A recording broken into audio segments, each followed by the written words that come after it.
Welcome back to BSTN. This is SaaSCntr, the only show on LinkedIn Live that has 4 or 5 other shows on it that we've created over the last 2 weeks. Presented by Supered pink guitar, Supered in the background, Supered everywhere.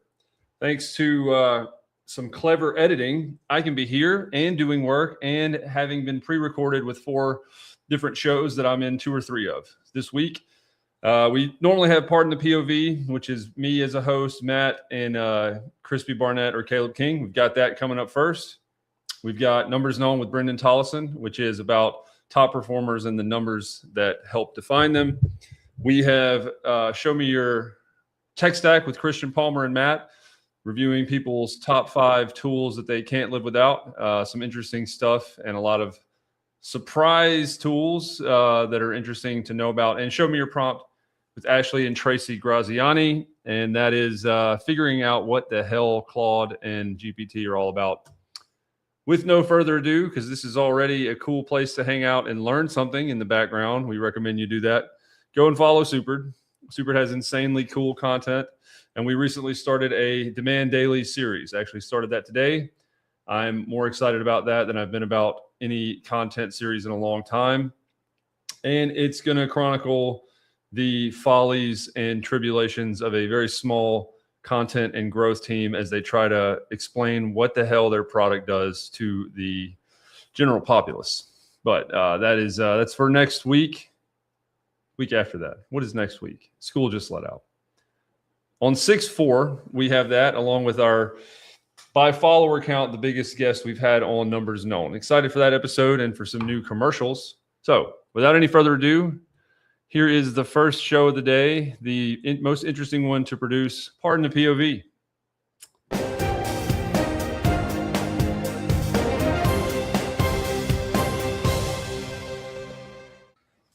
Welcome to the Pardon Your POV. This is a special episode with a guest starring Caleb King. He's doing the intro today. Go, let's do it. Hit us in, Caleb. Welcome to Pardon the POV, where we talk about mostly software questions and disagree on things. And sometimes.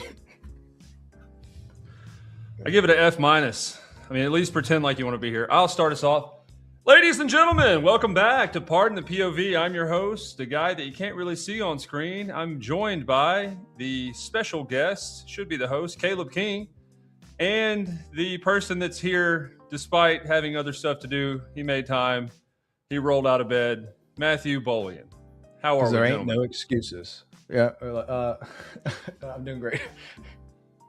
Well, yeah, the audience doesn't care. They want to hear you argue. And as the honorary guest and somebody that's become a mainstay on the show, make sure my audio is good. We're going with the first question. It's not really a question, but it is a POV. Going directly to Caleb King's LinkedIn post from earlier today. And it has apparently gotten some recognition. I'll read it. I'm Caleb, had a coach in 9th grade that would say, "It's not important enough to you. Anytime one of us was late for practice, we'd sometimes have good reasons, sometimes not good. He'd shut everyone down with, 'It's not important enough to you.'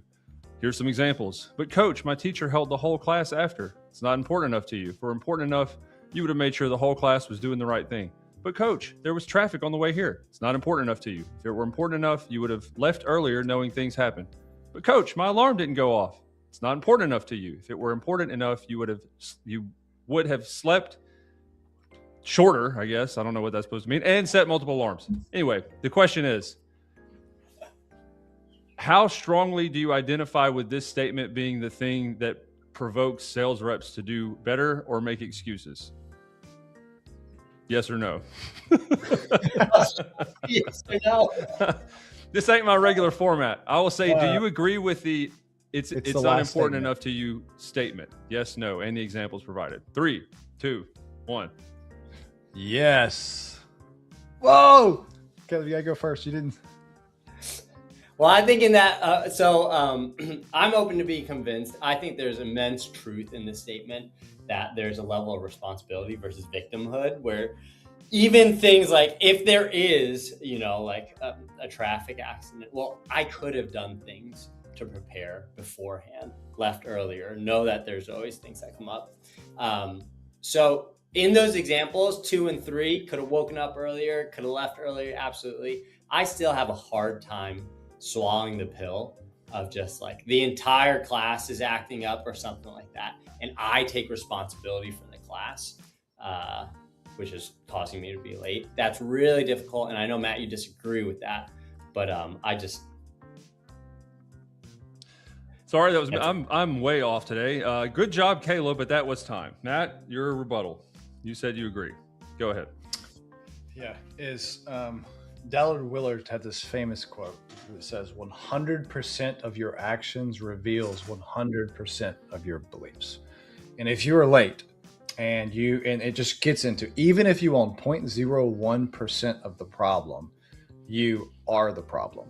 That mentality creates robust areas to learn. I do not like working with anyone who does not share, who says it's your fault, it's not my fault. I only like working with people who say it's my fault, not your fault. Why? Because every mistake, every failure is an opportunity to learn. It's a mindset.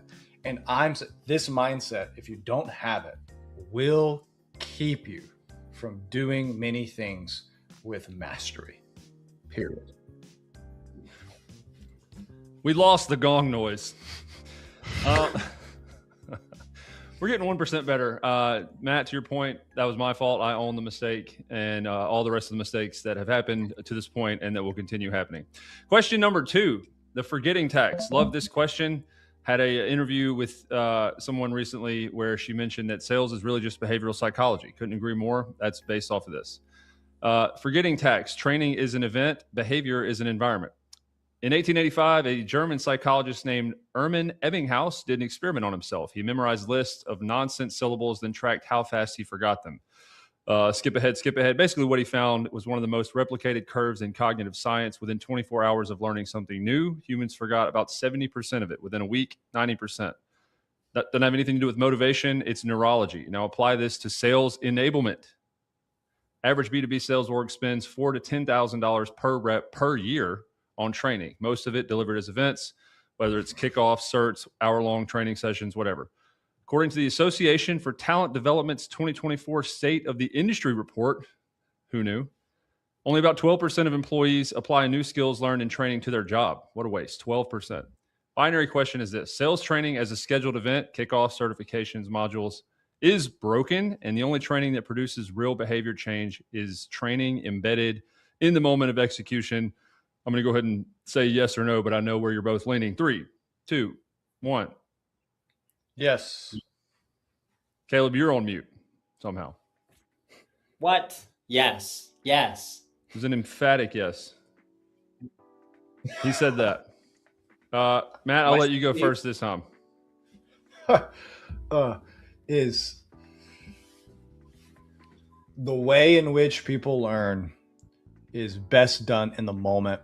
I think you can think of a sports team as likely you have a coach who you're running a play and you are learning as you are doing. And that same thing exists whether you are in the room, whether you're digitally in just a room or not. One-time events do not change behavior. They may have emotional charges, but they do not change your behavior at a fundamental level. Behavior is changed with continuous enablement, which means I know what's expected of me. I'm equipped, or I think I'm equipped in some way to execute, and I'm measured. And that process creates a behavior layer that changes how I do work to a level of there's a set standard. Love it. I have a rebuttal / opinion, but Caleb, go ahead. I wouldn't go so far as saying one-time events don't change behavior, but I do agree with what Matt said, where one-time events, especially live or sometimes recorded speaking events, have a very powerful ability to create inspiration. And inspiration or motivation often does stick with you years and years and years down the line. I can still remember stuff I've heard in a seminar 10 years ago, and it'll come up every 3 weeks, every 4 weeks in the flow of my work. But there's a difference between inspiration, which is absolutely critical, and habit building, tactical habit building. They're tied.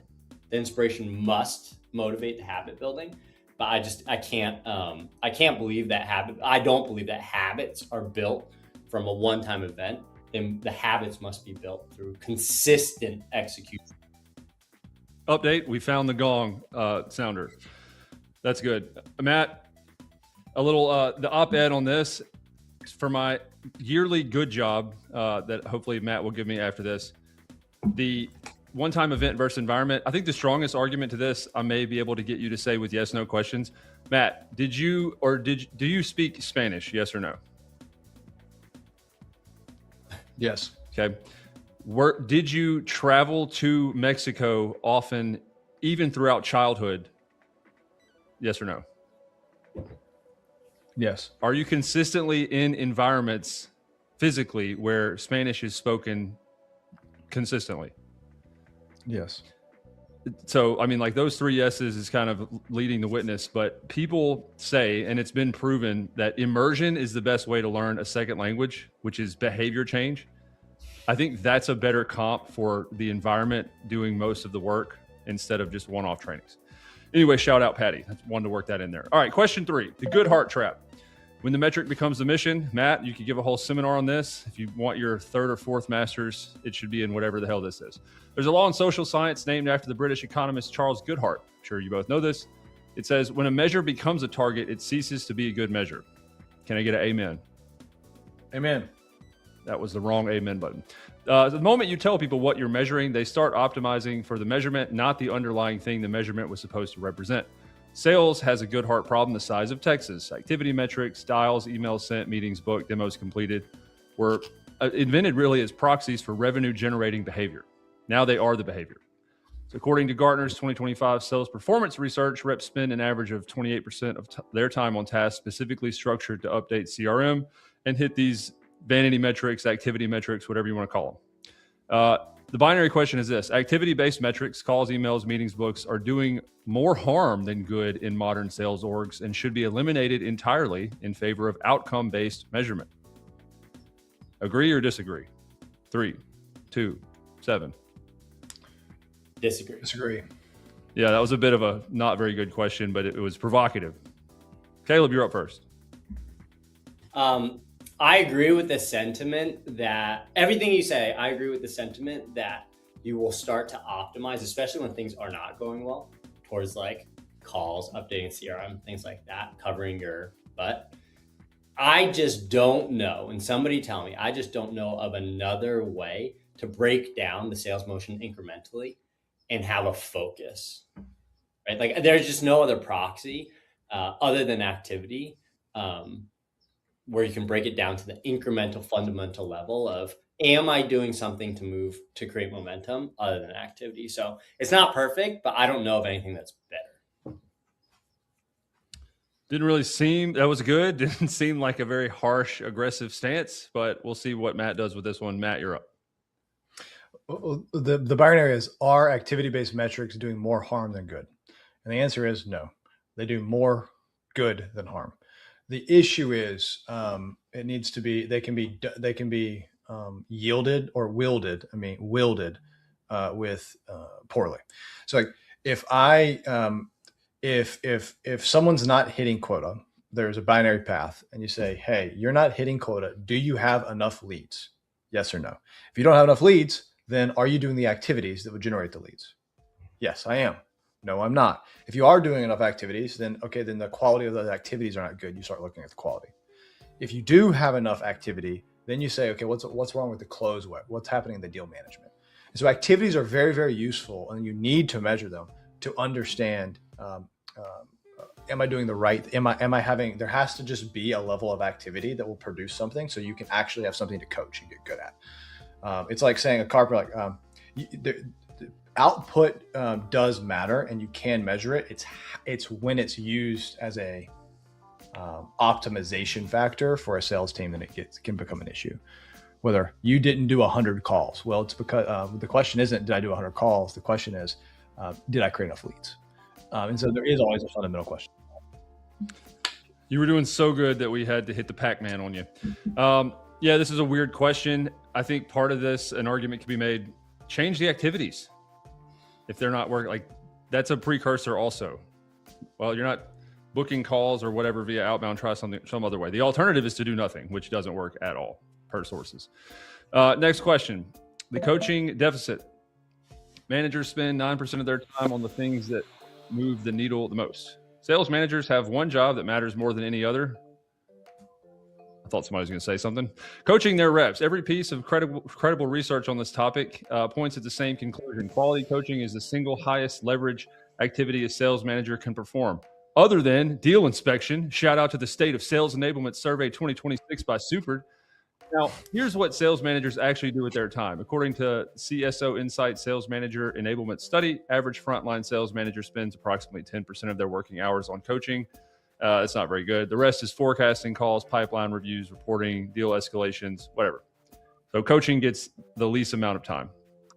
Question is, sales managers should be mandated to spend a minimum of 40% of their time on direct rep coaching, even if it means dropping other things like forecasting, internal reporting, and pipeline review. Agree or disagree? 3, 2, 1. Agree. Agree. It was hard. I didn't expect that from either of you, but that's why this is the best show that we have. Matt, you're up first. Go ahead. Man, number one, first, I'm a sales manager right now, and I spend 2% of my time coaching reps, and the other 98%, I don't do any of the other things. So really, I do maybe I do one pipeline call, and we have like a call review. So just as a note. Number two is this presupposes that there's enough, the questions of, am I doing enough activities? Are the activities the right ones? How am I delivering this message on this call? Should I say it this way? Should I say it this way? How do I write the email? These are all things that are directly related to the experience that buyers have. And it is so helpful to have a coach, and that actually changes the buyer experience and will change close rates more than understand reporting. And I'd say this next note is AI actually changes this. You can finally spend more time doing, because a lot of the reporting and understanding what the trends, you can have AI take the cognitive load off and focus more time on coaching. And I think there's an opportunity for a evolution of how sales managers do, where they can actually spend 40% of their time, especially if inspection is taken off, which is the other way. Our AI sponsors would like to thank you for the shout out. Caleb, I'll give you a couple extra seconds to bury him with your response. Go ahead. Well, we agree. Yeah, we agree. I think a great, the beautiful thing is like when a manager can weave that directly into the standing meetings. Like, for example, we have a standing meeting, which is a call review once a week, right? And so everyone agrees on that. And that is a coaching call, right? That is a coaching call. The beauty is also when a pipeline review or a one-on-one becomes a coaching call as well, where you're talking about the specifics of, hey, I'm going to share my screen. How would you respond to this email, right? And I think where managers fail is when the worst managers are just like, they just care about the accuracy of your forecast number. That's all they care about. But if you can take that and talk about the specific deals and the emails and the place where you're getting stuck, to contribute to the advancement or the enlargement of the forecast number, that's a good manager. And I've had both. Have both of them been named Matt Bolian at different times in his, okay, fair. Matt is not, no. The answer is no. I'll tell you, the answer is no. Oh man, that didn't go over very well. We can edit that if we feel like it's worth anything. This is the last question we have time for today. My favorite question. The tool switching tax, cognitive load, is the tax nobody files. I'm going to change the question. I'm just going to tell you this at the end because it uses specific numbers. I don't think it calls for that. Anyway, there's a cognitive science concept called context switching cost. We'll say cost. Every time the brain shifts from one task to another, there's a small tax. Prefrontal cortex has to reload working memory, reestablish context, and re-engage a new mental model. I know this is PT POV in sales and sales enablement. This has nothing specifically to do with that. This is just human psychology. Research from the APA estimates that frequent task switching can reduce productive output by up to 40%, or up to 99% if your name is Robert Jones. Now consider the modern sales rep. According to SalesLoft's 2025 State of Revenue Tools, average B2B sales rep uses 10 to 13 different tools in a workday. You can probably imagine what they are. I'm not going to read the list. The tech stack was sold to them generally as productivity infrastructure. Question is this: sales teams would close more revenue with less well-integrated tools, so less tools but well-integrated, than with more tools as they're currently constituted. We'll reread the question. So the question is this: sales teams would close more revenue with 3 well-integrated tools than with 10 plus tools they currently use, even if each individual tool is best in class. Agree or disagree? 3, 2, 1. Disagree. Disagree. Damn, I would have agreed. That's why I'm not on that side. Matt, you're up. Well, I'm a little confused with the thing. I think this is a sales team would close more revenue with 3 well integrated. Yeah, so I think best in class tools matter a lot, but what matters most is what has the best play function. So when I'm doing deal management or I'm executing some kind of flow and specific function, what allows me to go from beginning to end without friction? And often there's going to be a lot of tools. Like for instance, we use Loom. I'm going to use that and I'm going to switch because it's a best-in-class tool, has very specific things. We have HubSpot. We use Super with deal management. We use, and there's Gmail for emails, right? I hate using email inside HubSpot, even though it's an all-in-one tool. So it's like there's this reality of the best-in-class tools allow you to create work streams that keep you in the flow of work. And so for that reason, I think best-in-class, that's what a best-in-class tool means, is keeping you in the flow of work. Bonus point. Love the definition of best in class. Caleb? Yeah, I'd have to agree with that. That's like a really poignant point where the best-in-class tool, part of the composition of a best-in-class tool, considers the integrated workflow, keeping you in the flow of work. The reason I say disagree, though, is just because even though I sell a tool, like tools matter. They matter. However, it is just like, I just can't divorce this from like the human behind the tool. Like there's just like this dopamine hit that we love checking a Slack notification. We love checking our email while we're in the middle of prospecting, just because it's like, we love the distraction. And I think that's the problem, right? The problem isn't that I have a Slack and an email. The problem is like detraining yourself, just like crave that distraction. There's something about it that, anyway, that's why I disagree with it. Although Matt's point is really poignant.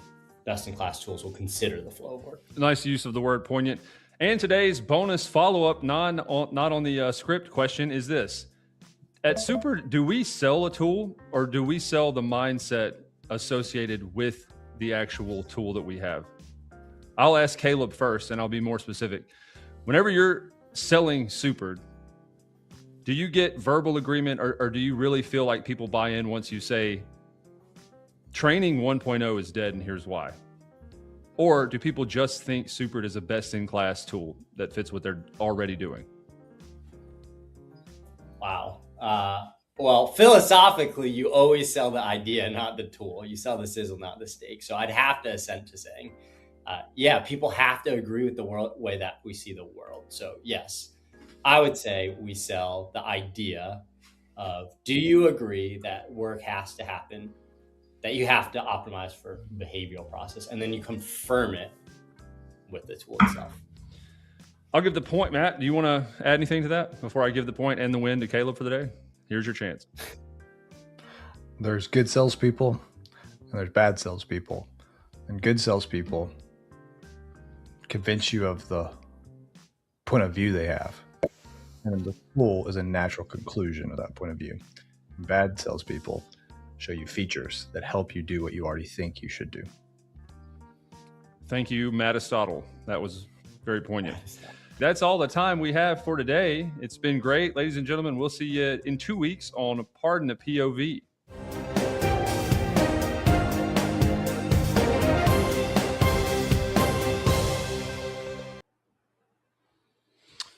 Man, Matt Aristotle is dropping knowledge bombs as he always does. Probably shouldn't have said that. It is 2026. Thank you, Matt and Caleb, for that. There are tons of questions. If you want to submit something in a comment that we can ask next week, we're looking for more participation, viewership. We source these from sales forums, from Reddit, from commonly asked sales questions regarding enablement. Claude helps a lot with that. be interesting to share the prompt as part of that on an episode, but I digress. Let's get into our first commercial break of the day. Supered has a new website. Shout out to our sponsor, Supered. We made this as an attempt for GPT to describe visually what Supered might look like. Here you go.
I don't really have words for that. It's outrageous. Shout out to Grant Harwell on that. All right, so we're moving on to the next. There is a show that we've done 9 episodes of now. I think the 10th one is the June 4th, called Numbers Known. The idea is everything else is here's an icebreaker question. Here's the guest that you may or may not know. Let me talk about this thing that I have been successful at. A lot of really good podcasts do this really well. But in the B2B sales world, especially, podcasts are too cookie cutter, too boring. So I wanted to create something that was, here's this extremely successful top performer person. Let's use metrics and numbers, but then let's create stories and explore the stories that helped create those numbers. That's what this is. This is an episode with the CEO and co-founder of Rev Partners, Brendan Tolleson, the guy that just put on Southbound for the 3rd year. Some really interesting stuff here. I think you'll enjoy it.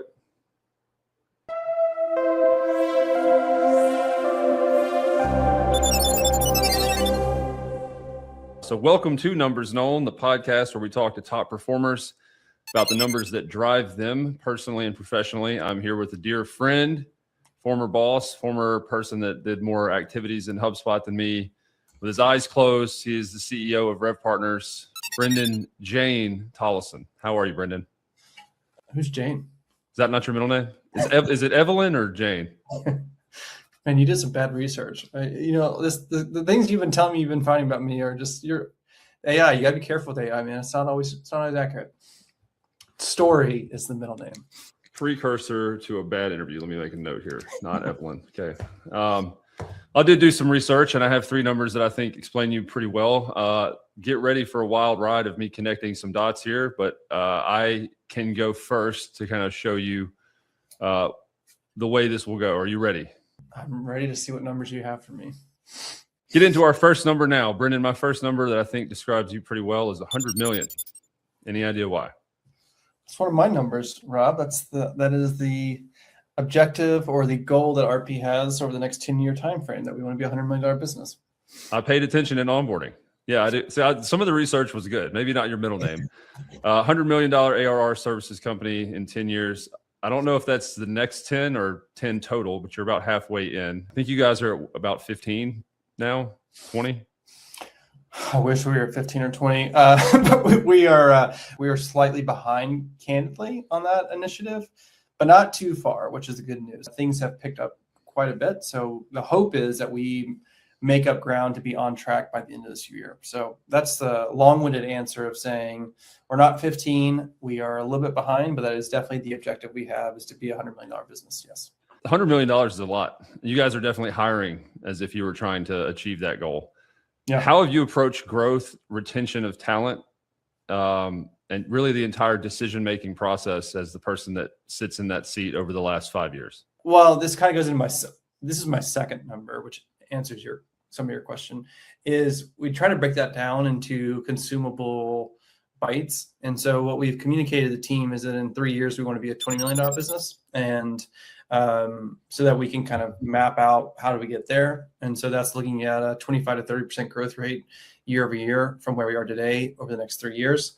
And then things just start to compound even further. But so that's what we kind of thought through. And then for us, when you asked about like the people growth, for us, it's about, for every million in revenue, it's about 7 people. At 20 million, let's call it 140 people. And, but it may be, us, probably 120, 140 is the number for our people. That represents opportunity, mobility, whether they want to be an individual contributor or they want to be a manager. And so that's why revenue, to answer your question of like, why do I care about revenue? Yes, I like to build things, but I also want to create opportunity for our people, and growth facilitates that. My favorite growth saying of yours is growth begets complexity, right? You say that a lot. My dad used to say, you can want in one hand and shit in the other one and see which one fills up faster. So I do have a question from that. How do you navigate increasing complexity within a business in terms of what you want versus in terms of what the other leaders and department heads want versus what the business actually needs? Everyone's voice matters, but everyone doesn't have a vote. So I'd say that, like, we do want to hear the perspective and opinion of our people. And so for me, there is a responsibility where I sit to make decisions that are in the best interest of the business. And soliciting feedback from the team helps me understand, hey, what are the gaps that I don't see? But ultimately, it's a call I have to make. And for the team, it's like, hey, you may disagree, but I need you to commit to the decision. It's one of our core principles is disagree and commit. And that we can say it, but once the decision is made, we go after that, that objective. And so that example you just mentioned of, hey, $100 million business, we may disagree that that's the right number, but we're going to commit to that number and make sure that we attack that. And so for us, for getting to where we are today, to that type of number, I'd think through what service lines do we need to create? How do we get there? I mean, do we grow organically? Do we grow inorganically? Which inorganic, it's in mergers and acquisitions. Those are the type of things to think through. And for us, like, for example, we've been very focused on HubSpot and doing RevOps. And then we said we need to actually move into Allbound and really focus on Clay as another product. Thankfully, that decision has worked out really well. But there's also, for every good decision, there are also bad decisions. We've tried to do other service lines that have not worked. That's okay. Like, we want to make small bets and small investments in areas, and then say, okay, what's working, and let's double down on that side. So I don't know if that answers your question directly, but if me as a CEO has a different desire or outcome than what's best for the business, then I would say that there's a big problem there. And so to me, those things are actually pretty much aligned, that I have a responsibility to the shareholders of the business. And so I need to make sure I'm making those decisions for the business. And then for our people, it's a voice, not a vote, that we solicit their feedback on decision-making to make sure we know the gaps, the problems, or the opportunities, and then we attack. Second number for you, Brendan. Hopefully you don't have the same second number. I'd be shocked and kind of concerned that you cheated on my paper. 404, you know what this has to do with? It's actually a twofer. Well, I'm assuming we are referencing my hometown, and I have a lot of love for the city of Atlanta, and I was born and raised here. Now I have a family here, with my own family, I should say, and so Southbound is probably where you're going for the twofer, if I had to guess. You're not as smart as you look, buddy. That's part of it. It's the ATL area code. There's a couple other ones, 770, 678. There's some. So there's the Atlanta portion of that, but it's also kind of an internet meme now, but HTTP 404 not found is the other 404. It literally means this web page that you're trying to search doesn't exist. So the first part you did know. It's Atlanta. You do live there, have a family there. You've been very intentional on making Southbound like the inbound of the Southeast and leaning into the potential that Atlanta has to be like a tech growth hub. Whereas it's really, it hasn't been. It should be. It's not. You see people going to San Francisco and businesses and VCs leaning into like Silicon Valley and Boston and all of that. And you've been pretty dogged and determined about bringing the same types of businesses, experiences, Southbound as that example, to Atlanta. Why is that so important to you? Community is really important to me, candidly. So I think when I think about events, for me, it's more so about how do we create connections and community within the city. How do we make cities smaller? How do we create opportunities for our people? I do around like there are lots of people in Atlanta that are passionate about tech. I mean, Atlanta's a big city. We don't need to act like it's a small town, but I think to your point, it's probably viewed more as a tier 2 city versus like a New York, Boston, or San Francisco. And so I think there's a lot of opportunity for talent and for ideas and for, cities thrive and companies thrive. And so that, to me, that's something that I really care about. It's kind of ironic because we have people in Atlanta. So I don't know how passionate I really am at this point, but I do think that what we did, to your point, want to put a stake in the ground for the Southeast for HubSpot when we first built it, and just felt like this could be something that we could do every year to bring this community together. So yeah, I love my city, and I think there's a lot of opportunity here, and I want to see other peers in this part of the country really be part of it. So to answer your question, is probably the more selfish of from a CEO perspective that I wanted to do. And it's been fun to build over the last 3 years. So earlier I talked about purpose. And so for us, there's an element of purpose that I thought would be tangible, in the sense that they get to see their go-to-market, the people they serve, in person, so face-to-face. So I think that's valuable. I think it's valuable for them to learn from some of the top operators in our space, because they need to know what's on the mind of the buyer and how did they serve that person well. I think there's an element of connection and community that's fostered by being together. So we're a fully remote company, and I don't see that changing. And so creating moments like that matter. So those are a few of the reasons. And I do think there's some power in them, just when I talk about purpose, they're just seeing that they're part of something bigger than themselves, and that what we're building, it makes it very real in ways that I can talk about it, but if they see it and experience it, it changes things. And that thankfully happened. And I guess the last thing, when we do something together, there's just a lot of power in that too. And so when we serve together, we try to create, this idea of hospitality. How do we treat our attendees as guests? That guest mindset.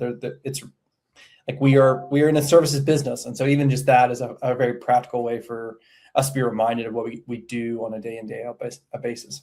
The second part of that, to quickly catch back up, 404 page not found. When RP started with the $100 million mission, right? I was around. I was there for 3.5, almost 4 years. That was insane. The concept of a RevOps company. First of all, RevOps was brand new, which is wild. RevOps is what is to then as GTME is now. HubSpot had just ended this non-compete and was moving more into the CRM platform side of things from marketing. And so the 404 not found kind of idea was inspired by, you didn't have an example necessarily to follow, and people called you insane. I think Yamini mentioned that there was some quote that's good luck, right? You're my most ambitious partner in the services area.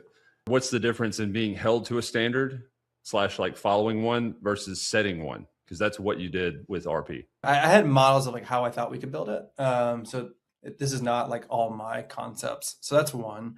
I think there is this idea of hey, aim for perfection, settle for excellence, is another one. But I think it's really for me, it's I think what we found is people want to be part of something that's meaningful, that has purpose, and that they enjoy. And if you can create an environment of safety and belonging and clarity on where we're going as a business, and you empower them to actually execute against that, pretty powerful things happen. Our sustainable competitive advantage is our people, and the culture that we've created. And I think that candidly is the biggest component of our success. I don't think it's really it's not just white noise for us, or words that we talk about it. I think you'll find that it's deeply rooted into the business. But you could speak to it. Like I said, you've been a part of it. So I'd love to hear your reaction to that question of how did you experience RP to say, hey, that's garbage, or that's pretty consistent? For me, you drove a lot of that with reflection, right? If you don't have something, setting the standard requires a lot of reflection and looking back to determine what was good and what needed improvement.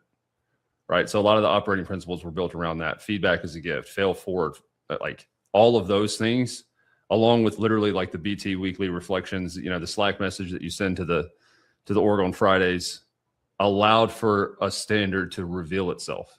If you aren't doing what you expect from others, then how the heck are you going to get them to do it? So I do think there's something there that's a really long-winded way of saying that, but we talk a lot about, as you know, this idea of excellence in care. It's the pursuit of the end of how do we strive for excellence and how we strive for care. Go for that top right box. It's like if we go too far to excellence, then we get into toxicity. Too far to care, then we get into mediocrity. And so for us, like, how do we stay in that top right? And we are not there all the time, of course, because we're not perfect. But that is like that. That, to your point about like the standard, that's the standard that we strive for, is excellence and care. My third number for you is 624. 624. 624. I have no idea what that means. Go for it. I'm a numbers guy. It's from Matthew. It's Matthew 6:24, actually. No one can serve two masters. Either you will hate the one and love the other, or you'll be devoted to one and despise the other. This is rooted in all kinds of stuff. You're a man of faith, of family. This question is rooted in choice, right? And it's not necessarily biblical, but like right now you could serve the business. I mean, every example almost that you've given has like a kind of a binary to it, excellence or care. Right now it's like AI or kind of hedging against all of the crap. How do you, in 2024, actually, with an interview with James Bird from Growthwell, he asked you about being able to navigate the path of being like a business owner, leader, and a husband. And you said candidly you had no idea, and you failed at that a lot, but it was worth striving for. So the question out of that, the talking point becomes like, how do you navigate a sea of choices, both personally and professionally all the time, to like figure out what to prioritize? Well, I appreciate that. That's a really challenging verse when you really, I mean, that's ultimately talking about like, do you pursue God and money? And so I think that's that one's not fun to engage with. That was, I mean, I wouldn't want to get that deep. I wasn't saying you're wrong, but it does. It's like a state of the heart. It's really a hard issue. When we started RP, like my wife and I weren't aligned on the business. And I think when people ask me, like, should I start a business? I'm like, well, hey, first thing you should probably figure out is make sure you and your wife are on the same page, because it'll create a lot of problems if you aren't. So thankfully we're in a good spot now, but that was a hard time. So I think priorities for me is, at least when you ask about like family and business, or like for me, like the family and business side, it's more about like thinking long-term of like, what do I want? What kind of relationship do I want with my wife? What kind of relationship do I want with my kids? Like like the idea of like success versus significance, and like, what are the things that I truly value that will endure? Like, what's unique to me? Like, what's unique to me is that I'm a dad and a husband. There are plenty of people that can run RP or whatever job I have. Like, I'm replaceable in my job. I'm not replaceable at home. And so figuring out what's the right, doesn't mean I don't have a responsibility at work, but I do think I need to be mindful of that. And so I was actually listening to Ben Sass, who's a former senator from Nebraska who's dying, like he has stage 4 cancer. And he talked about one of the practical things he was talking about was like, how much should I be traveling on the road on a given month? Because he's like, hey, looking back now, what are the things that I would do differently? And he talked about, hey, I would honor the Sabbath. Like truly honor it and like get rid of technology and be present with and I would, from a dinner perspective, I'd have dinner at home. And from a travel perspective, I would do way, way less travel than I do today. So like, those are some practical things for me that like, I try not to travel because I think I want to be home, especially in this season where I have a 12, 10 and 7-year-old. So like, that's like, those are some examples on the family versus the business side. That's really long-winded. I'm sorry, but there's a lot I could talk about on this question that I care about. I think some people that might not know you or might not have understand the context of the question would think it's not a very good answer, because what you're compared against is people that have a silver bullet or claim to, or they have some cure-all or panacea for things. And what I appreciate about you is like a point of closing, or if you have a third number that you're ready to give quickly, is the fact that you're something that people might perceive as not answering a question directly. I've come to learn about you is requiring more context. Your advice to me versus a 21-year-old would be different versus somebody that's older or on their deathbed. So I just want to say I appreciate that about you, and I think AI could learn a lot about you, about itself, and what it should do if it listened to this interview. Context is very important. I want to make sure I'm answering the question that's being asked. And to your point, sometimes I have to think through it out. And sometimes, unfortunately, for the recipient, that comes with me talking out loud. But yeah, enjoy the conversation. The last number I had was number 1, and that's around HubSpot and Clay being the top partner. And that's how we ultimately get to the 20 and get to the 100. So those are my 3 numbers, 100, 20, and 1. Do you have a number yet for the amount of money you're going to make from those basketball cards you found? You know, Rob, I got. Is that 100 million or 20 million? I think it might be $2, but it's hard to know. It's one of those things where, as you know, like the ranges for what your card can be worth, I'm realizing it's pretty astronomical. And the bluff is I need to get them graded to know if I actually have something of value or if I should just throw all these in a dumpster and light it on fire. Thank you for this. I know you have to run. I will. People can find you. I'll do this for you on LinkedIn. Send him DMs, please. He loves to DM people all the time on LinkedIn. Thank you for doing this interview, man. I'm glad we got to know some of the stories behind the numbers that motivate you. See you. All right, sir. Thanks for having me.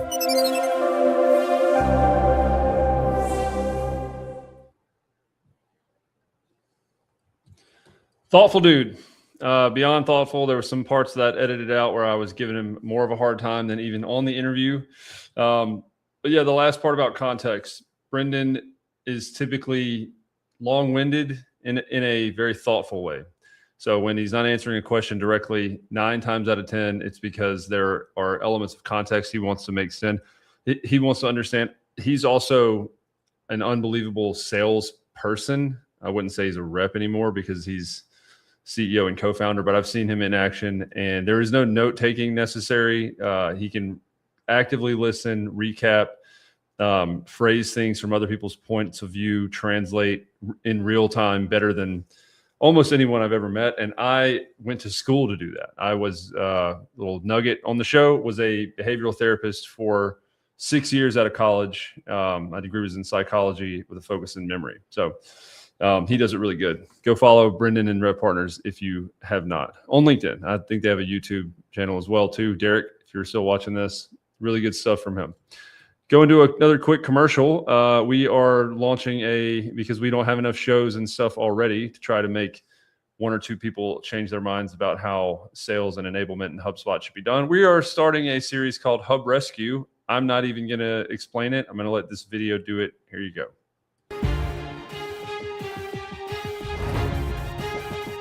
Something corrupt going on here, and I know what it is. This is Ryan Cooper, Chief Operating Officer here at Set to Close, and I'm here to tell you about our brand new program called Hub Rescue. Oh my God. Oh no. Hub Rescue is that take on that show I'm sure many of you have seen called Bar Rescue, where we're going to be coming in to not fix your bar, but to come fix your HubSpot. This is a business that is no leadership. There's no standards. These aren't mistakes. These are choices. Look at this place. And the game begins. We're going to be working with you to come and help optimize your HubSpot CRM to ensure that your team is getting the scalability and efficiency out of the best CRM on the planet. And our goal is going to be able to help transform your business. And we're coming in to make you the hero of the story as we come to help you rescue your HubSpot setup. I've seen what I've seen.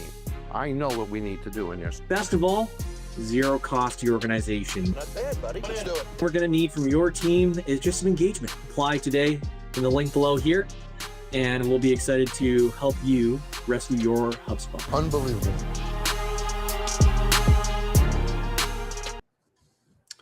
A couple things with that. One, there's no link, but you can go to hubrescue.com to apply if you're a business owner. That's poor planning and forethought by me. 2, Ryan Cooper and the Set to Close team are some of the best, most polite people I've ever met. They're incredibly smart, and I don't know if they're all Canadian, but that's the vibe. So in no universe was Bar Rescue and that energy or tone a good idea. We did it anyway. So if anything, it'll be John Taffer levels of incredibly polite and helpful with the same level of expertise. So a bit of a mismatch there from tone as far as the inspiration for what we're doing, but ideally the same results. I would bet money, although it's no cost to you if you're selected, that they're going to be able to seriously transform and help somebody lucky enough to be selected. So there's that. All right, moving on to the next. We have another 2 quick shows. One is a tech stack interview with Christian Palmer and Matt with the cornucopia, since I can say whatever I want. Mitch Hedberg, I'm going to interrupt myself. Mitch Hedberg had a famous thing where he said, yeah, you can swear on XM. You can swear in the woods too, because no one can hear it. I feel like you can do that with LinkedIn Live. So anyway, I digress. There are an infinite amount of tools, seemingly one built, vibe coded, improved every day. What are the 5 most impactful, important tools in somebody that actually is still an operator in their tech stack, and why? That is what you're about to watch now with Show Me Your Tech Stack.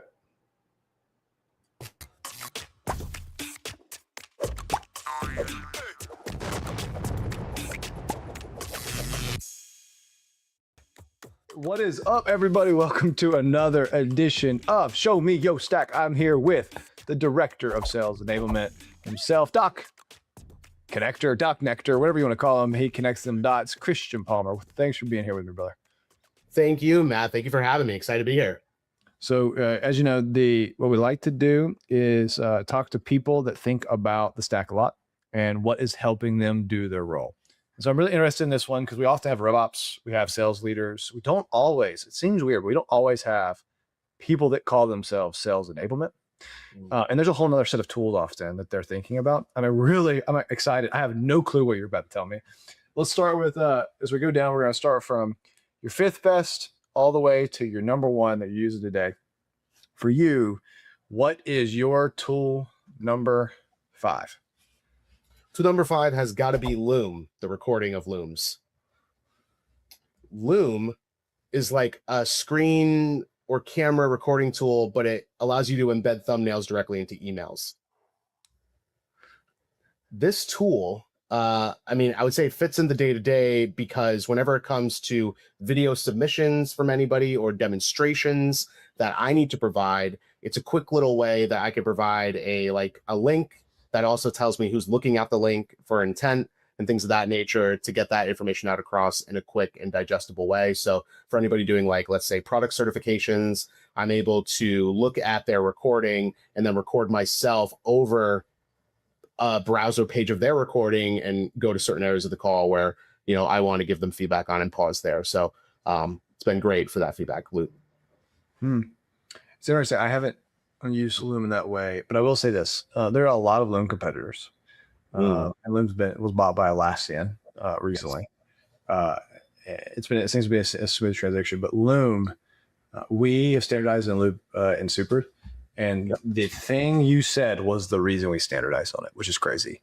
I literally care most about the ability to copy and paste a GIF thumbnail and put it into an email because it makes it more human. It sounds crazy, but if you're a Loom competitor and you don't do that, I'm never using you. So it's cool. It's so true. I was using Slack for a really long time with the sub 5-minute videos, but with a creator account on Loom, I don't think there's a limit. No, there's not. It's pretty awesome. Okay, so tool number 5, video recording. A video recorder. Will have thunk? It's like we gotta keep it human for a second. I'll add this. This other note is video recorders. It will be. There are some that try to replicate human. I think video recorders are going to be a core of part of people's platforms for them to know something is human and to have human touches. So I really like. That's really cool that you put that there. Tool number 4. This one is kind of. Some people would have this much higher. But the other tools that I've used have been way more effective. But this one is going to be Slack. What better tool to have all the streams of consciousness within? I've worked in many organizations where there are so many channels, you don't know where to put the information.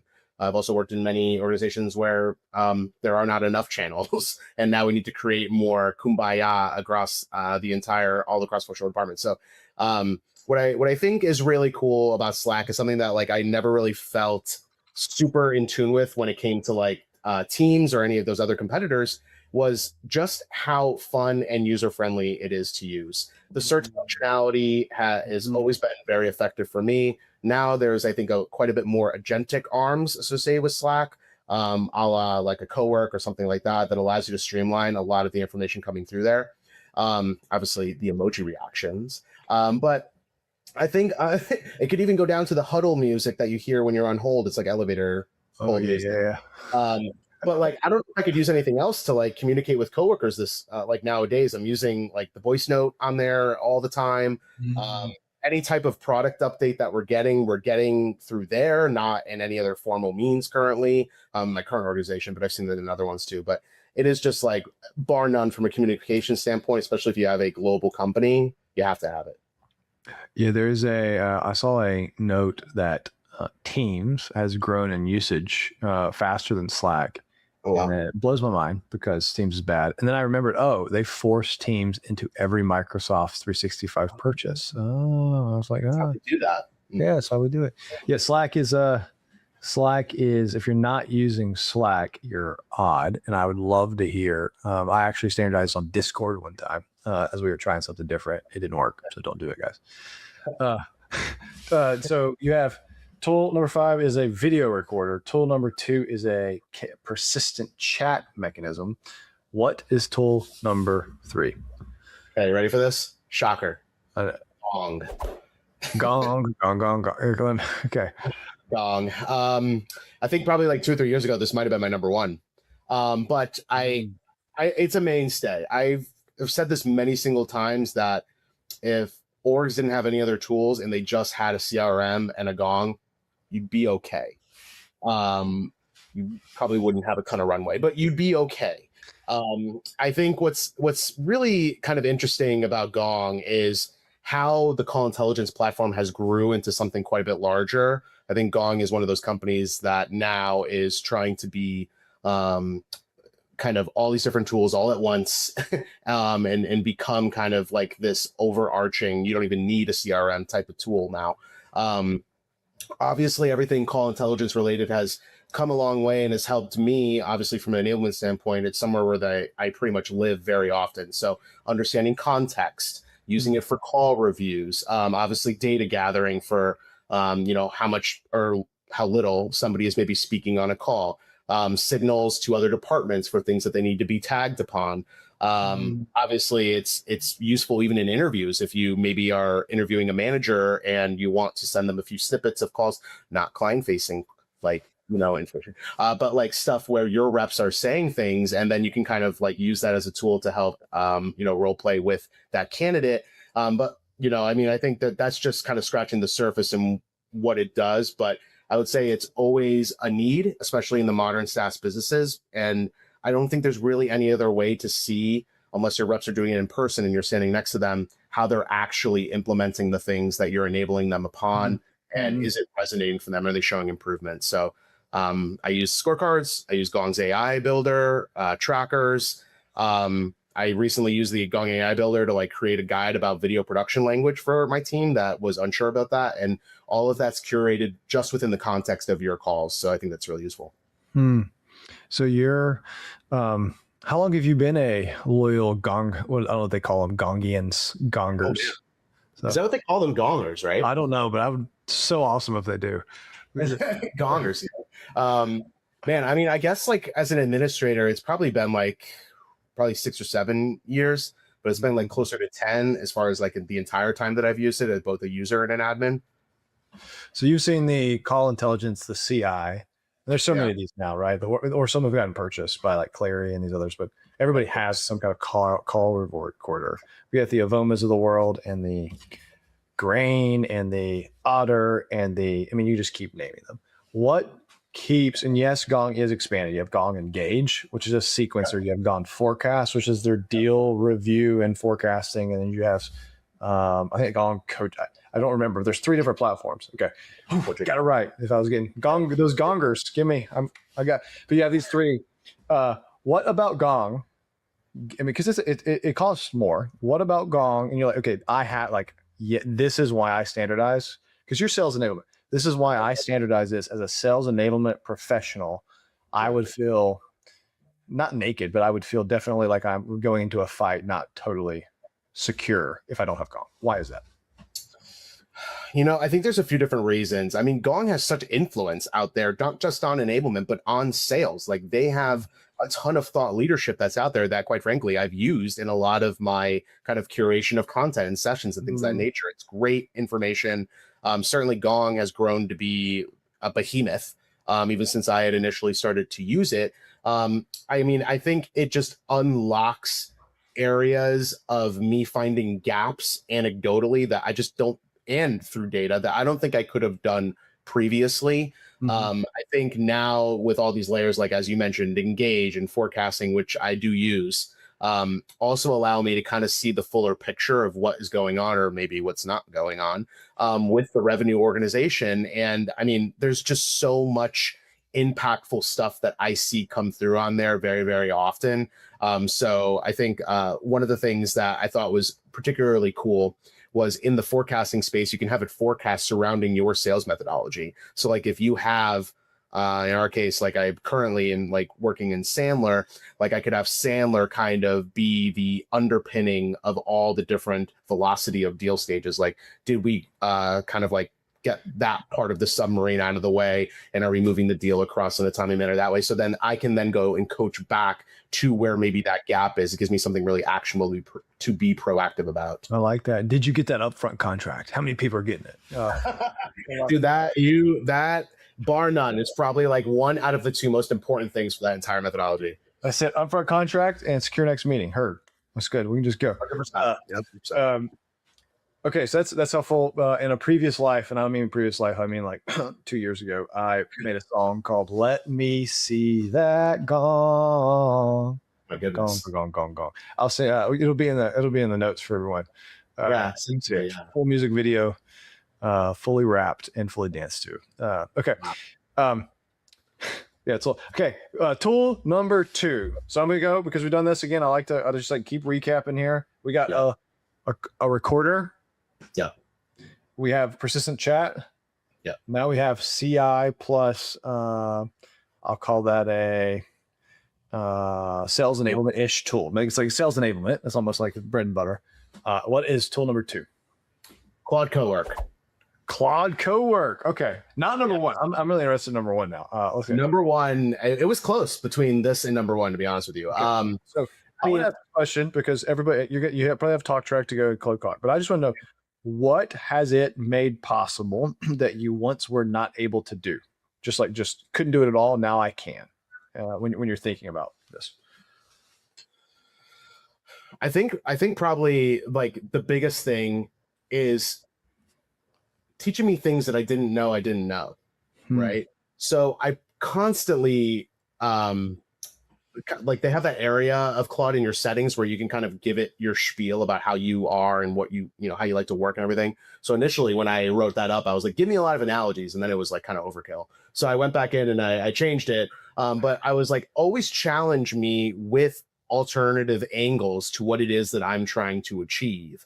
And that helped me kind of create new perspectives, new ways of thinking, help me operate very differently in my role on the day-to-day, even outside of completing the tasks that are within within Claude Cowork there. So like, I don't know if that was something that even with all these tasks that I now have very much automated that I was doing manually before, there was no way for me to really identify what I didn't know. And it was really always through this organic experience, which now Cowork has kind of put that out on a silver platter for me. So it's made because we have our way of doing stuff and we don't have that person who's like a mentor saying, hey, have you thought about it this way? You're like, no, I didn't even know that way existed. Of course I haven't. Claude, I call mine Claudia because we have a relation. Yeah, Claudia. Quite close. You guys are quite close. We're quite close. Yes. Well, I cheated on OpenAI on ChatGPT. And you don't have a fancy name for them though. No, I know, it just didn't work out. It just didn't work out. So it didn't work out. So tool number 2 is your LMS of choice, or LM of choice, LMS. What is your tool number 1? I'm very interested in this. This is Notebook LM, Google's Notebook LM. Okay. I have not. This is what I haven't used and know nothing about. So teach me.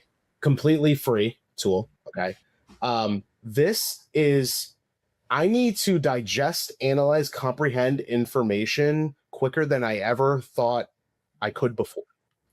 What I think has really been useful for me in this area is like it absolutely saved my life in propping up product knowledge, methodology knowledge, day-to-day sessions that are somewhat reactive.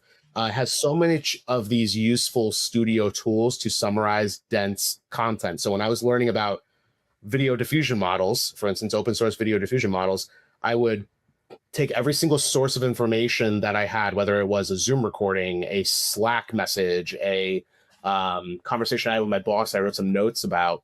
I would load it into and feed the engine similar to what I would do with Cowork. And then I would have like a chat window that's contextual to just that information, but also this area where I could create a bunch of different types of content, flashcards, quizzes, decks, recordings that would be in the form of like a podcast teaching the topic. You could have explainer videos. So what I was able to do was really prop up an onboarding that didn't exist previously in my organization just by feeding the source information and then prompting to create an explainer video, to create a deck, and then have the speaker notes, go accordingly with the deck. So it was like something that I was spending weeks and weeks like decking, getting the right material, finding memes for, everything else like has very much been streamlined using this tool. So anything like very tough for me to like get a handle on and stuff, I will use this. I think I get it. You may have to make a Google LLM notebook for me so I get it. So make sure is your sales enablement, and you're like, okay, I got to get people to learn information fast, but that means I have to know this information fast, and then I need to give it into the forms in which they can intake it and learn themselves. That's right. And Google LLM allowed you, because it's a little bit like any LLM, you need to train it in some way, but it quickly allows you to change it from written word into a podcast or voices into a explainer video, where you could technically do that with OpenAI. You could technically do it with Claude, but it's just harder to do. Is that what that's you found it easier? Okay.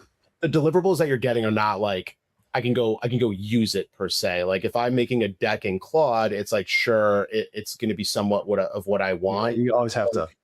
Yeah. It's like, I always am kind of like back and forth. It's somewhat finicky with it. So like, this is just like, it's all in one place. It's exactly what I need. And I can make different notebooks. And it comes as a pre-done deliverable. Do you want to throw this into like a podcast? You don't ask it. It's actually just one of the things it can do. Correct. Okay. So interesting. This use case of having like from a sales enablement, and I have to teach people a bunch of stuff. That is so what you traditionally maybe have to create at LMS for, you're treating this and it's replacing that, and you're just putting, or maybe you may be loading an LMS with some of this information. Hey, do this task. So very much so. It's became my starting point for sure. Wow. Okay. Well, Christian, if I'm going through this and if I remember this well, which I am not LLM, so I don't remember things as well. But we have tool number 5, which is a Loom. Tool number 4, which is Slack. Tool number 3, Gong. Tool number 2, Claude, Cowork, and tool number 1, Google LLM Notebook. Maybe that's my order. So, Notebook LM. Notebook LM. Perfect. Yeah. Notebook LM. Sweet. We have a bit more time. What I like to think about here is you're someone who's testing constantly, and it's really hard to dethrone any of those 5. It may take years, honestly, on some of those. But is there anything that you're watching right now that's like, okay, I'm very interested, and I like to tinker with this tool, and it's caught my attention? Yeah, certainly. I mean, they know, because I've been chatting with them quite a bit, but it's Letter AI, which is a LMS CMS solution. This I think is different than what you normally see in XYZ LMS that I can name a bunch of them right now.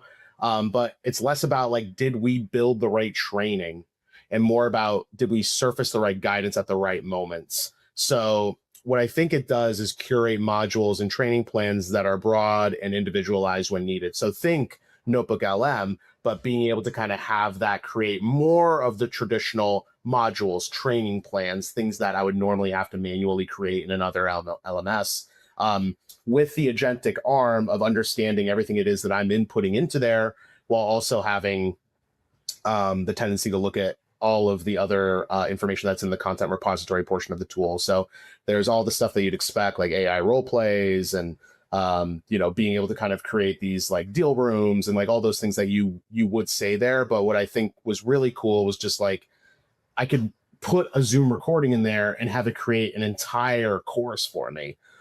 So I thought that was really interesting from like a moving very quickly certification basis, where like I don't have a lot of time to get these people up to speed. They need to know the information yesterday. So go take this recording where somebody in product talked about it and make everything about it, and boom, they're certified after that, right? So very, very useful. I like that. Get a Zoom call with product, take Zoom call out of product, put it into Liter AI, create entire module. You can assign it, but the whole point there would be it would tell people when they need it at the right time. Right. Okay. And then and what's something that there is no tool with that you really wish you had one for? Like what's something, man, guys, if I could fund a founder, I would make them fix this problem. I think this is hard because I mean, if you asked me years ago, I probably would have described one of the tools that exists today or was in my list, right?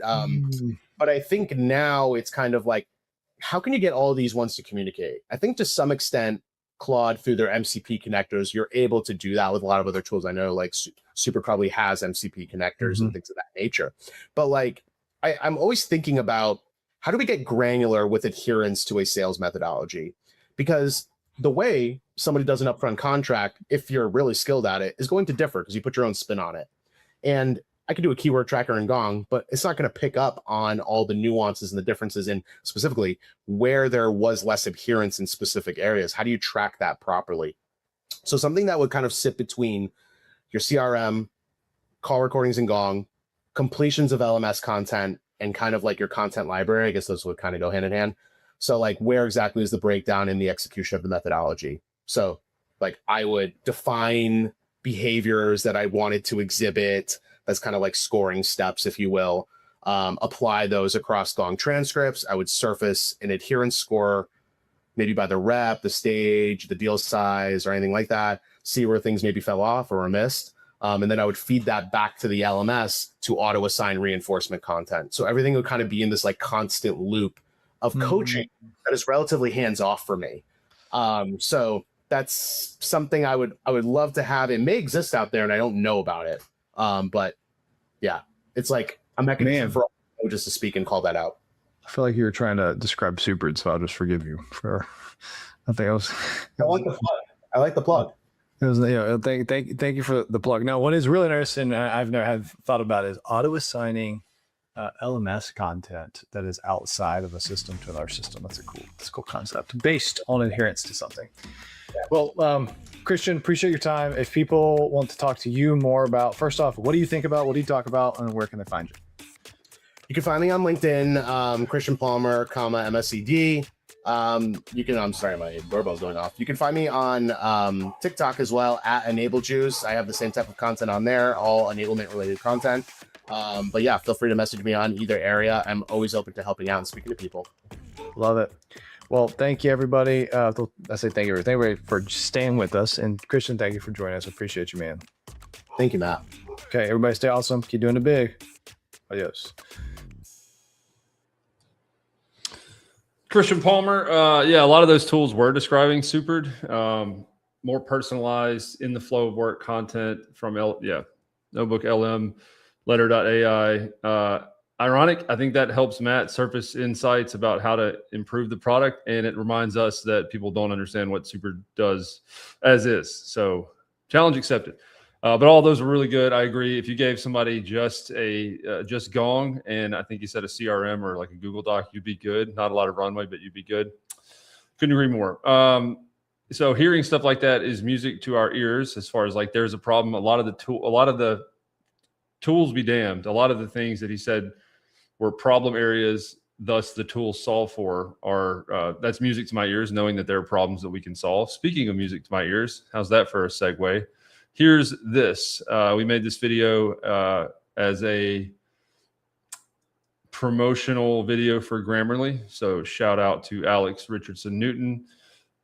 I can't really explain it. Here you go. Hopefully you stumble upon this in the deep recesses and catacombs of LinkedIn or YouTube.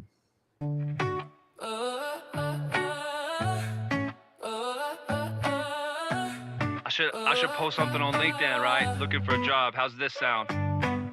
I'm looking for a role in pubic relations. Maybe you should work on your public communication. Headed to the doc for my annual flu shit. Weird, that's the thing I hope you want to prevent. Our in-ground poo is right at 9 feet deep. Holy crap, that's gross, but I kinda wanna see. Despite all the negative press, Kofifi. You could just avoid the negativity completely. You don't know the difference between a 2 and 2, but if you had some common sense, they wouldn't know that about you. You can fake it till you make it. Bad spelling, just telling the internet you're trying to break it. One lost comma won't cause the death of your mama, but she damn well might fake it. Some advice if you'll take it. Help is cheap, Grammarly works and the web is deep, so fake it till you make it. So fake it till you make it. Violators will be towed and fined $50. I'm about to be violating constantly. Are you sure that you want to exist? Damn, I'm hesitating, what's wrong with me? Over 10 billion customers severed. Crazy carnage, numbers for a burger joint. I love the smell of expensive colon. Are you guys finally getting the point? Yeah.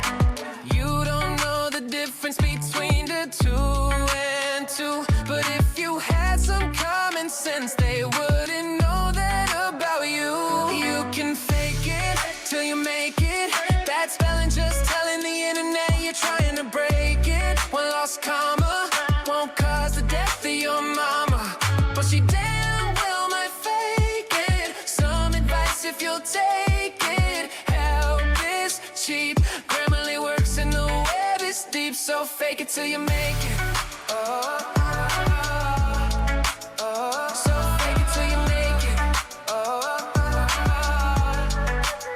So fake it till you make it. I will never not play that video. I wrote, produced, and was the vocal track, and then Suno created the vocal harmonies. Pretty wild, huh?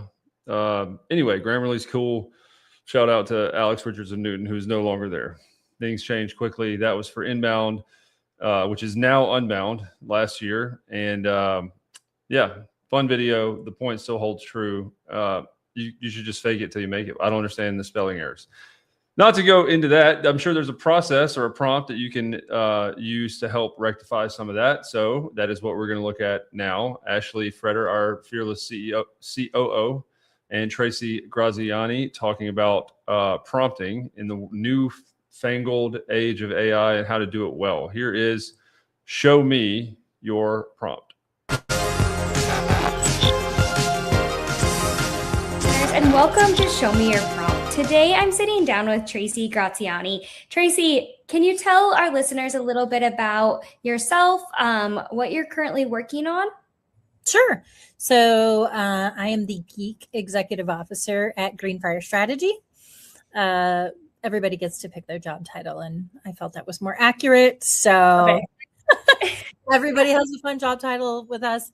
And we recently did a rebrand to Greenfire and have been really working on creating new and better tools and processes and things for our clients, and using AI and vibe coding to do some fun stuff. So since we're talking about prompts today, I thought I might talk a little bit about vibe coding. Awesome. Well, I'm excited to jump in, but before we get to that, can you tell me a little bit about when you first started using AI and like what your first initial thought and story was? So we were really early to AI. We actually started using AI either 4 or 5 years before ChatGPT launched. Okay. So here in Cleveland is the home of formerly called the Marketing AI Institute, now Smarter X, founded by Paul Rotzer. And he was the first HubSpot agency partner ever. And he sold his agency and started the Marketing AI Institute. And I always really respected Paul. And I thought, well, maybe there's something to this. Right. And so I just kind of, started following him. And his book came out actually ahead of ChatGPT. His book about marketing and artificial intelligence. And so I don't know, I heard him on a podcast or something. I don't remember how I remember becoming aware of Marketing AI Institute, but when I started following that, at first I was just like, whatever tools he said he was using or whatever, I was like, I'll try that out. So so we used copy.ai initially, and then a few tools for like briefing and things like that. So we weren't really using AI to specifically create new things. So back then there were like Jasper and a few things where you could use AI to craft content even before ChatGPT came along. Right. I didn't really want to use it to create content directly, but one of the things that becomes tedious in marketing and deliverables is taking existing content and repurposing it as social posts and things like that.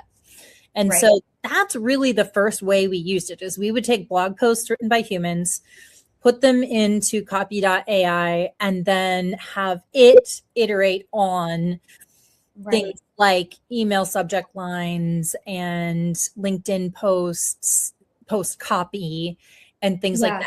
And actually, it only did like okay first drafts even back then, really, but it still was saving us some time and kind of working as a brainstorming partner. So that's really where we started. That was the first tool I think we paid for. And like I said, it was quite some time ago. Okay. Well, it's been quite the journey with Claude and everything since then. So absolutely. What's your key prompt right now? What are you using to enhance your role every day? I do all kinds of things with it. The thing that I love AI for right now, especially, is bringing structure to unstructured data. And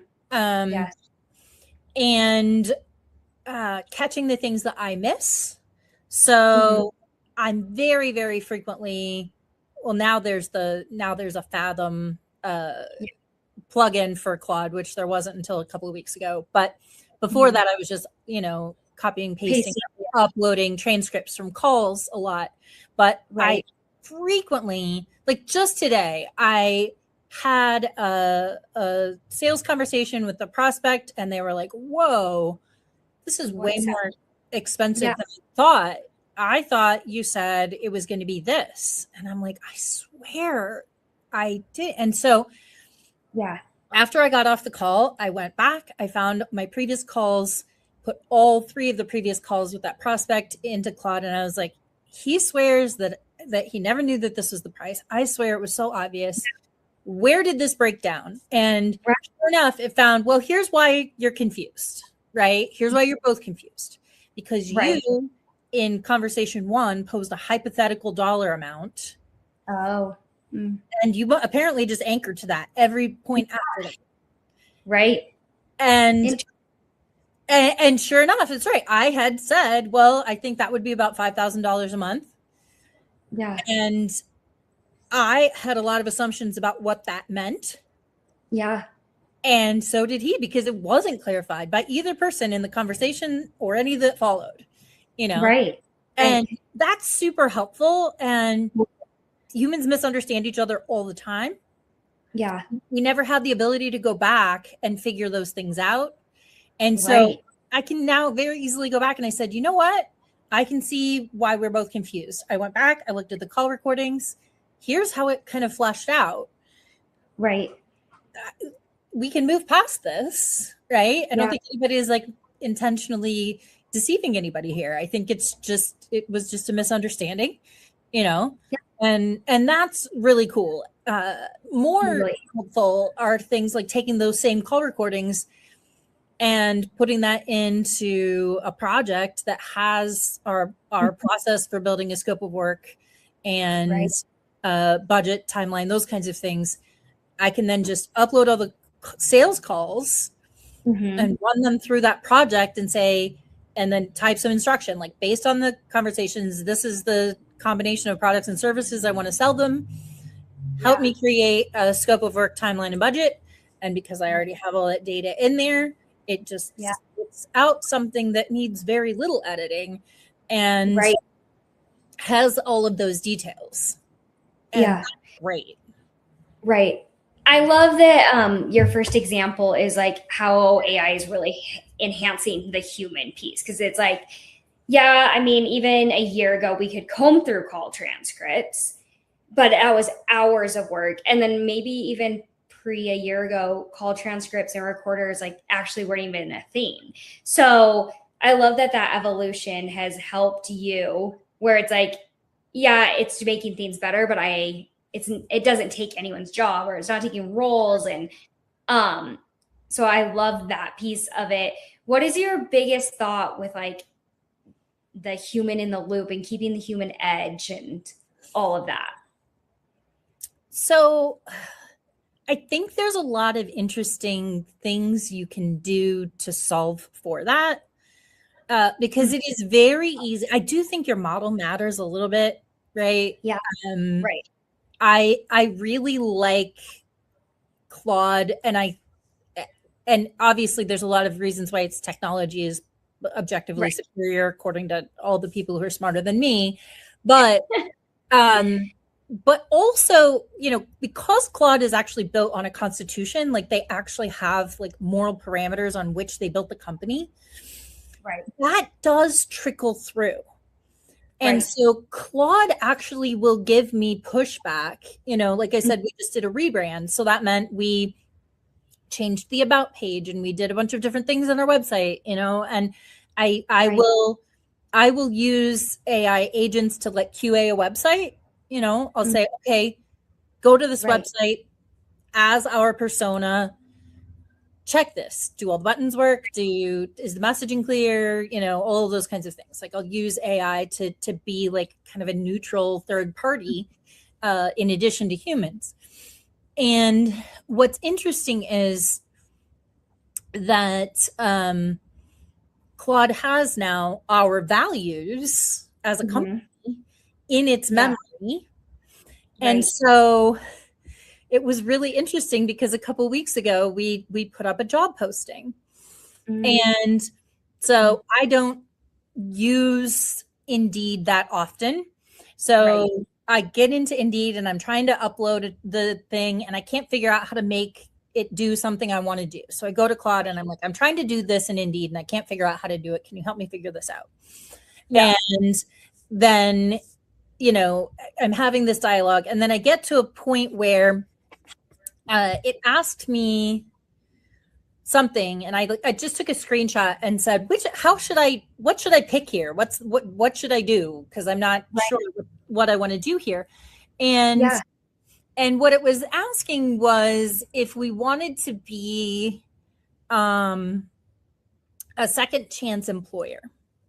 And so a second chance employer is someone who will hire someone that has a record or has a criminal record. Right. And so I was like, oh, if that's what they mean, then no, in this case for this role, that would not be appropriate.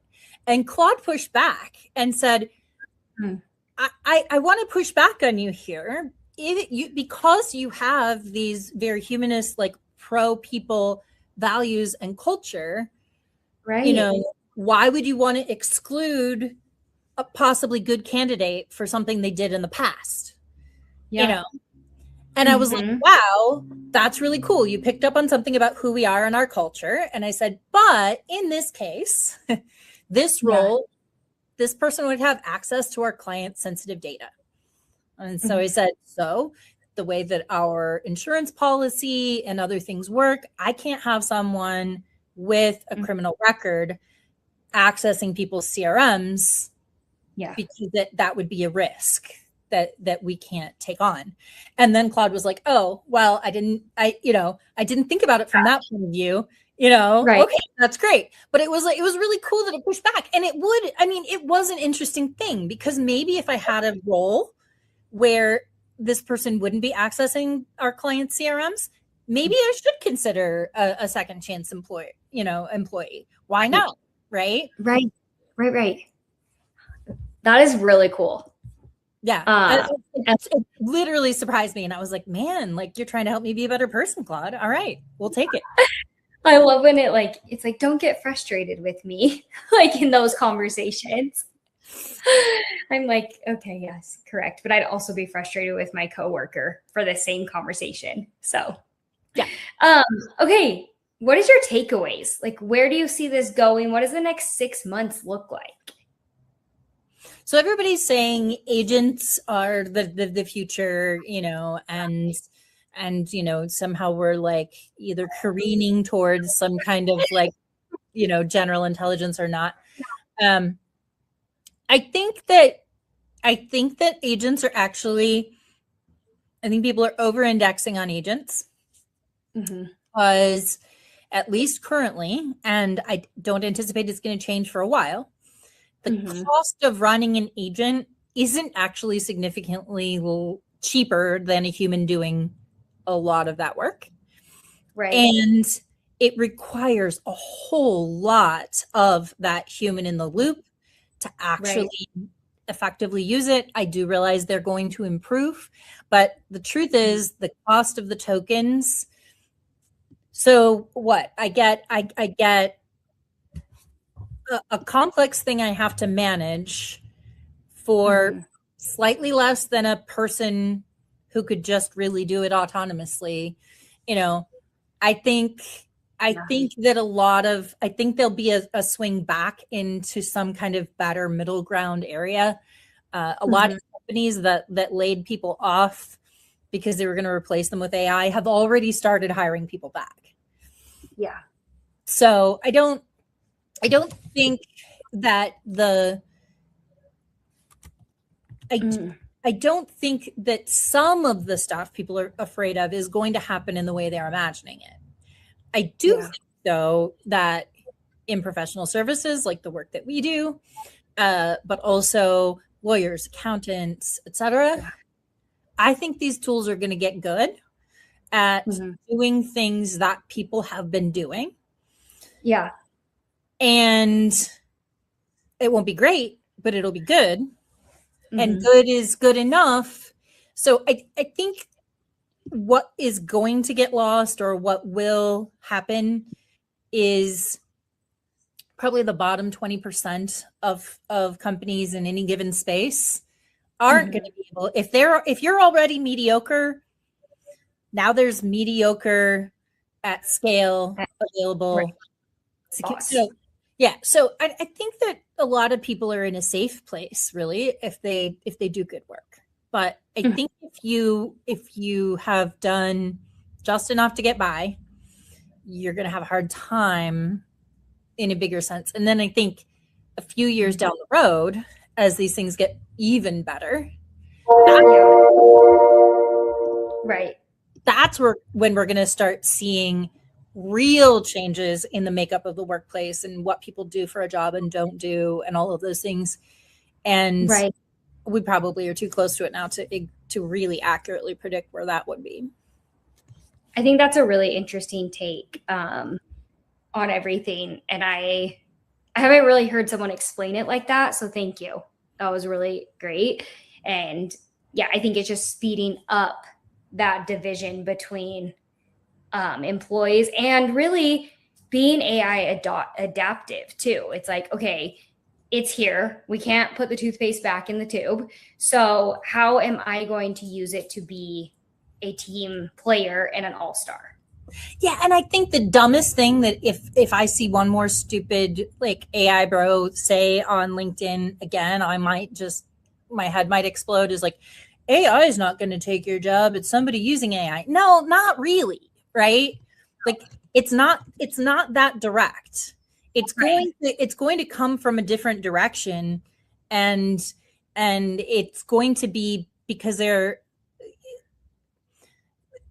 business has always optimized for efficiencies and profit, and that's always going to happen.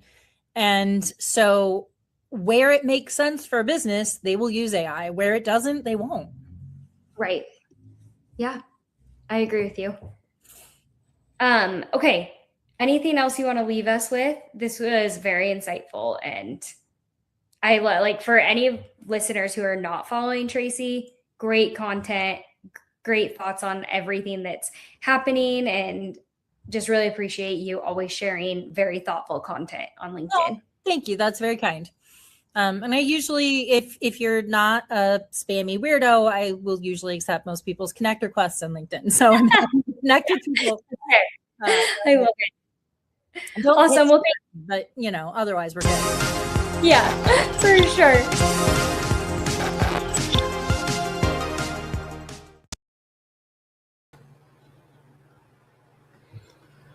There we go. Formatting issues. Yeah, AI won't replace you. Somebody using AI will. Shout out to Tracy for keeping it real. That was all the time, all 4 things today. Thanks for tuning in, jumping out. Give Greenfire Media and Tracy and the squad over there a follow. I'm Rob. I will see you June 4th for the next BSTN Live episode. Adios.